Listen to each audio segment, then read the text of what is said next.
Ang karma walang pinipili yan. Mahirap ka man o mayaman, kung ano ginawa mo sa kapwa mo, yun din ang babalik sa'yo. Hindi lahat ng matalino umaasenso sa buhay. At hindi lahat ng may pinag-aralan gumiginhawa ang buhay. Hindi lahat ng mahina ang utak walang nararating sa buhay. At hindi lahat ng walang pinag-aralan, hindi naaasenso sa buhay. Oo, mahalaga ang pag-aaral. Pero kung wala kang sipag at diskarte, wala rin itong silbi. Kaya wala sa talino at diploma yan.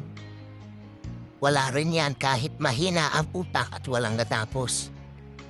Nasa tamang diskarte at sipag sa buhay yan. Dahil maraming tao ang hindi nakapagtapos ng pag-aaral, pero gumanda ang buhay.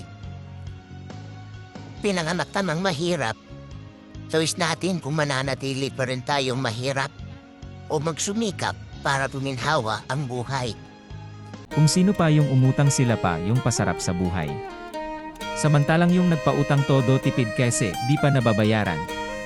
Alisin niyo sa sarili niyo ang ugaling sisiraan niyo yung tao para lang maging mabuti kayo sa paningin ng ibang tao. Kung kabit ka matuto kang elugar ang sarili mo, wala kang karapatan paghimasukan ang buhay ng totoong asawa, lalong wala kang karapatan umastang donya sa bahay.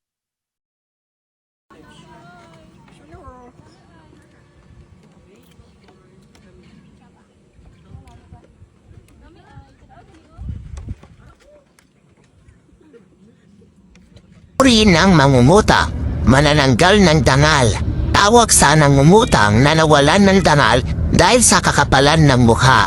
Sinrena, tawag sa nangungutang na kapag chinachat mo ay sinsod ka lang.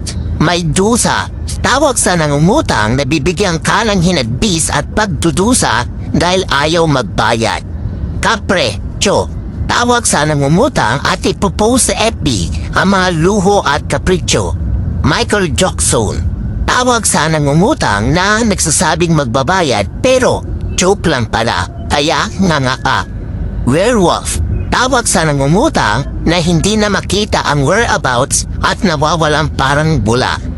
Sadako pa roon, tawag sa nangungutang na dead mala, ipinapaubayan na sa dako pa roon.